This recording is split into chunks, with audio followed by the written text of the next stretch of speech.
Pemerintah Kabupaten Toba menggelar syukuran pelantikan Bupati dan Wakil Bupati Toba periode 2025 hingga 2030, Effendi Napitupulu dan Audi Murpi Sitorus, sekaligus acara memasuki rumah dinas Bupati, Sabtu 7 Juni 2025. Rangkaian acara dimulai sejak pagi pukul 7.30 waktu Indonesia Barat dengan prosesi adat Batak. Bupati Toba bersama istri disematkan ulos oleh pihak keluarga sebagai tanda berkat dan ucapan syukur kepada Tuhan.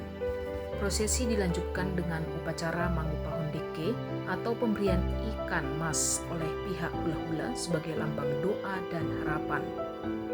Syukuran dilanjutkan di kompleks rumah dinas dan kantor Bupati Toba dengan kebaktian kebangunan rohani yang dipimpin oleh Pendeta Boho Pardede, serta doa syafaat yang dibawakan Pastor Andreas Aritonang. Sekretaris Daerah Toba, August Sitorus, menyampaikan bahwa acara ini didasarkan pada keputusan Menteri Dalam Negeri dan menjadi momentum rasa syukur serta komitmen bersama mendukung pemerintahan yang baru.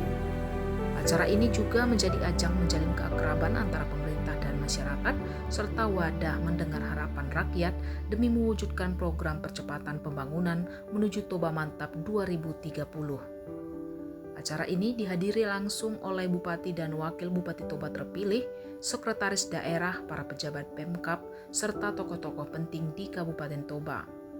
Turut hadir Ketua Tim Pemenangan Charles Pangaribuan, tokoh adat Hinsa Sitorus, dan Hulman Napitupulu, serta para mantan Bupati Toba, Sahala Tampu Bolon, Kasmin Simanjuntak, dan Darwin Siagian. Dari unsur partai politik hadir para ketua DPC partai di Kabupaten Toba, yakni Ganda Manurung dari Partai Nasdem, Charles Sitohang dari Partai Gerindra, dan Roni Simanungkalit dari Partai PSI. Dalam sambutannya, Ganda Manurung menyatakan dukungan penuh fraksi Nasdem di DPRD terhadap visi misi Bupati dan Wakil Bupati Toba.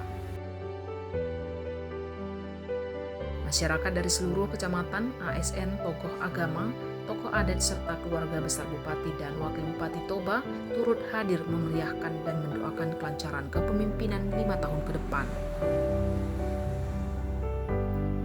Dengan semangat kebersamaan, seluruh elemen masyarakat di Kabupaten Toba diajak untuk bersatu, meninggalkan perbedaan pilihan di masa pilkada, dan bersama-sama membangun Toba menuju masa depan yang mantap dan sejahtera.